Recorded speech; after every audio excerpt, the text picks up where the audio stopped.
મિત્રો રચનામિક સેવનું શાક કાંઈક આવી રીતનું બનાવીને ખાવ ને તો એનો ટેસ્ટ જોરદાર આવે ને કાંઈ ઘટે નહીં એવું બને છે મિત્રો. મોજ પડી જાય એવું શાક છે, જેમ પ્રોગ્રામમાં બનતું હોય એમ. મિત્રો તમે જોઈ શકો છો, આપણે રચનામિક સેવનું શાક બનાવવા માટે સૌથી પહેલાં લઈ લીધા છે લીલા મરચાં. તેને ઝીણા ઝીણા મિત્રો કાપી લઈશું. તમે જોઈ શકો છો મિત્રો, લીલા મરચાં લીધા છે, એને ઝીણું ઝીણું હાવ કટિંગ કરવાનું એટલે વઘાર કરવામાં સારું પડે, ચોડિયા ન રહે. ત્યાર પછી આપણે ટમેટાં લઈ લીધા છે, તેને પણ ઝીણા ઝીણા કાપી લઈશું મિત્રો.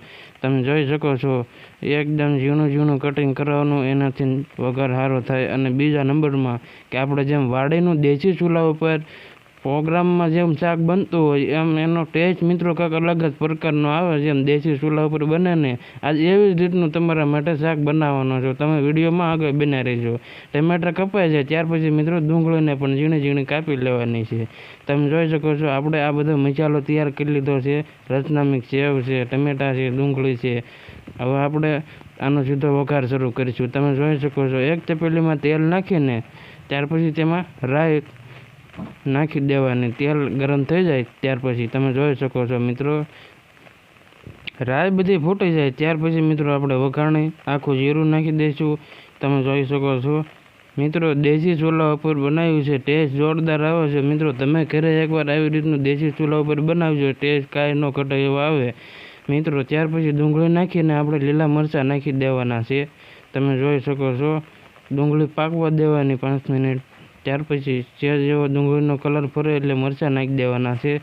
એને 5 મિનિટ મરચાંને રવા દે ને પછી ટમેટા નાખી દેવાના છે. આ બધા વઘાર થઈ જાય ત્યાર પછી મિત્રો મીઠું નાખી દેવાનું, હળદર નાખી દેવાનું અને ગરમ મસાલો નાખી દેવાનો. મિત્રો તમે જોઈ શકો છો મિત્રો, સિંગનું તેલ છે ને એટલા માટે આ બધા બબલ થાય છે. દેશી સિંગનું તેલ લીધું છે એટલા માટે તમને એમ થતું છે કે આટલા બધા ફીણા શા માટે વળે છે, પણ સિંગનું તેલ છે મિત્રો. ઓરિજિનલ સિંગનો ટેસ્ટ જવો હોય ને તો આ તેલમાં આવી રીતનો દેખાય મિત્રો. તમે જોઈ શકો છો, એ બધું નખાઈ જાય પછી આપણે પાણી નાખી દઈશું. હવે મિત્રો આને ઉકળવા દેવાનું. મિત્રો 15 થી 20 મિનિટ માટે આને ઉકળવા દેવાનું. અને હા, ખડા મસાલા તમે નાખી શકો છો, લવિંગ, બાદિયા, લીલું લાલ મરચું જેવા તમે નાખો હોય એ પ્રમાણે. આપણે આ રચનામિક સેવ લઈ લીધી છે. તમે જોઈ શકો છો મિત્રો, 15 થી 20 મિનિટ થઈ ગઈ છે. આપણું શાક હવે ઉકળવા માંડ્યું છે. તમે જોઈ શકો છો, હવે એને સેવ નાખી દેવાની. મિત્રો સેવ નાખીને આપણું શાક થઈ ગયું છે કમ્પ્લીટ. મિત્રો વિડીયો સારો લાગે ને તો એક લાઇક કરીને અમારી ચેનલને સબસ્ક્રાઈબ કરજો, તમારા ફ્રેન્ડને મોકલજો. અને હા, આવા નવા વિડીયો જોવા માટે તમે પણ ફોલો કરતા જાયજો અને તમારા ફ્રેન્ડને પણ કહેજો ફોલો કરે આઈડીને.